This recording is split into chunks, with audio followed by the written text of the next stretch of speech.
Hello, this is the June issue of The Mover, and a little bit of light relief for you from all the hubbub of the political situation in the world. We've just had our general election here, which brought us up with a result that I don't think anybody expected. But then again, that seems to be the norm now. The unexpected is the norm no matter where you are.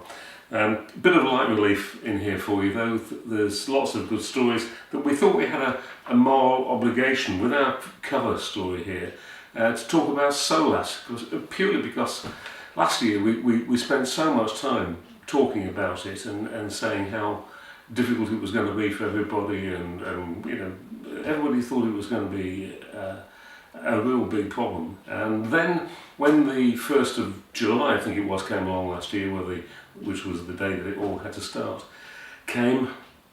it sort of came and went, and there was nothing really happening. And so we've written a story here, SOLAS 1 year on, what was all the fuss about? And that's what the story is in there. And what I've done is to get in touch with a few people around the world and just ask them how it's working where they are. And in some cases they say, actually, do you know, it was a bit of a non-event. And in other parts of the world it's much more of a problem. So interesting story, that one. And as I thought, after all the fuss we made about it last year, we had something of an obligation to talk about it.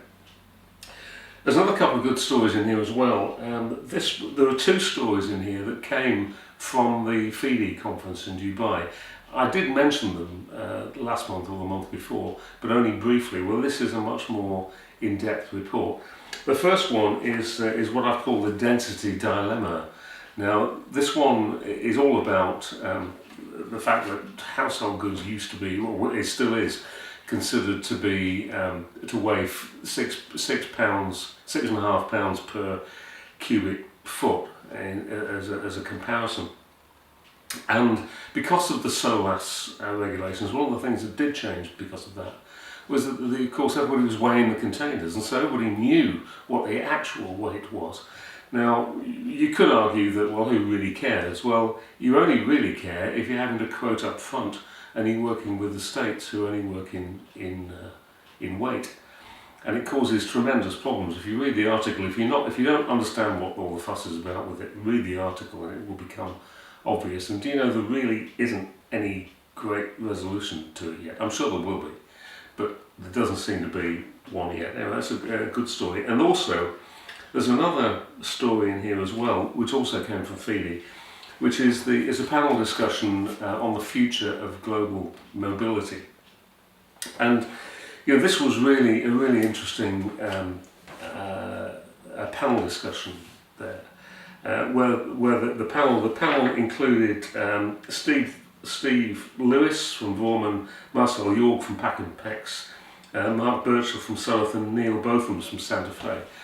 And they were talking about what they felt the future of the global mobility was going to be.